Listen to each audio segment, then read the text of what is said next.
Yo, what's up? So, before I start this video, just know you guys chose this. I offered to make a new video. So, if this is boring, this is you guys' fault.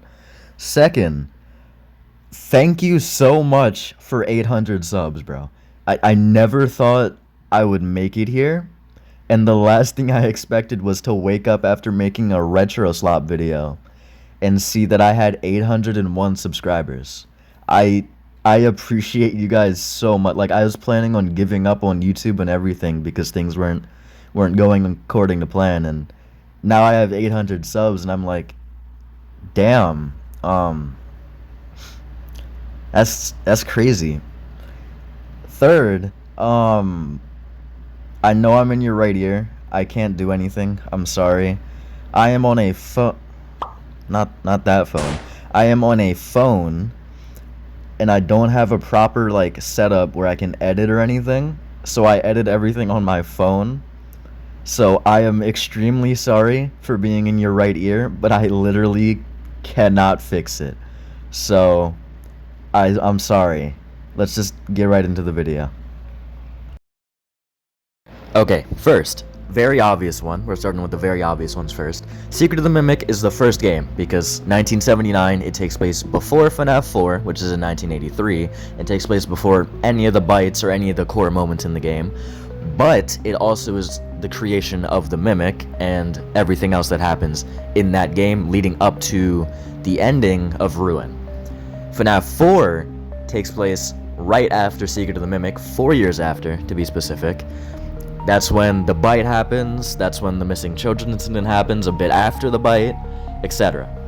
FNAF 2 is when almost everything starts becoming haunted children in suits and everything, because the Wizards are the suits from Secret of the Mimic that were being created, but, you know, kids were stuffed in them and all that, so they're possessed, and then the toy animatronics have facial recognition, which caused them to attack Jeremy, and he makes it up to 5 nights and then gets bitten by an animatronic that we don't really fully know yet, but the theory is that it was Mangle.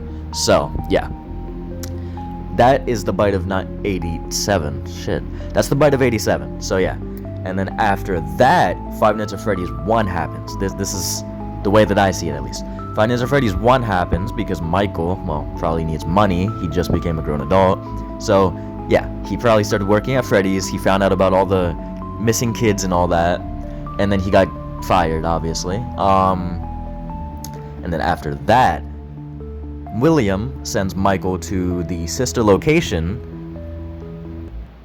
I'm sorry. I'm having a brain freeze. Fuck!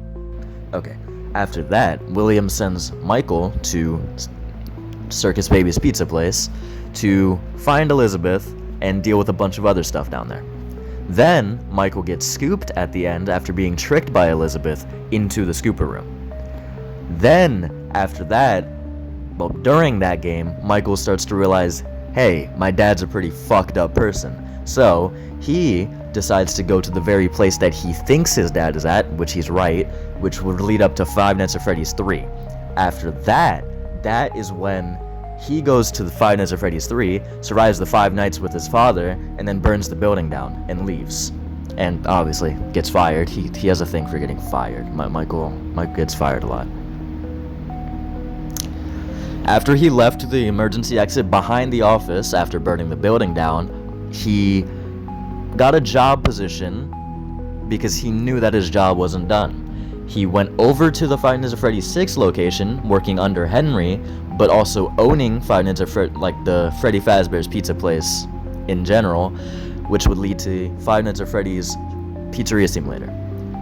Then he starts funding everything. He decides to keep all the animatronics and burns the building down with Henry.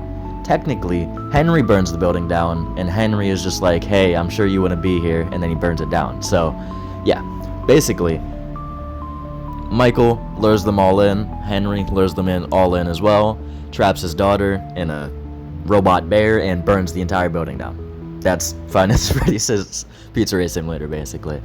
And then after that, that is when all the cool stuff happens. That is when Five Nights at Freddy's Help Wanted happens, which is when the glitch chat virus is created, it kills a few people, like the guy who cut his face off and all that. And that's basically when Glitch Trap is fully created, and Fazbear Entertainment is kind of trying to hide all the stuff that happened and make it in the games and all that, you know? And then, after that is Five Nights at Freddy's Security Breach, which is basically, you know, we all know the story for Five Nights at Freddy's Security Breach, if we just ignore the bugs and all that. Gregory beats up a bunch of animatronics, the Princess Quest ending is canon and all that. After that, I believe, is Help 1 and 2, because that would be a prequel to Ruin, where you play as Cassie's dad, and then you become the mask bot. Throughout that time, you were playing as her father, going through different things to, you know, go through the Pizzaplex and all that stuff for training, and you end up being trapped inside the robot by either Glitch Trap or Vanny. I can't fully remember, but I'm pretty sure it's one of the two. After that is when Five Nights at Freddy's Ruin happens, in which Cassie goes through the Pizzaplex to find Gregory and meets the Mimic, which is from, you know, Secret of the Mimic. He was upgrading himself, which is why he looks completely different from the original game in Secret of the Mimic and Ruin. That's why he looks so different. He's been upgrading himself, which then leads to her getting dropped in an elevator, which I believe is the canonical ending, not the Scooper one, even though I'm ashamed to admit it, because I really wish the Scooper one was canon. I believe that the elevator drops down, and she survives, because, well, why else would they have the Cassie voice line with Roxy? That, or she just straight up fucking died, and they added that as, oh shit, Cassie, you're dead. So, yeah, that is the way that I see the Five Nights at Freddy's storyline. But hey, that's just a theory. A game!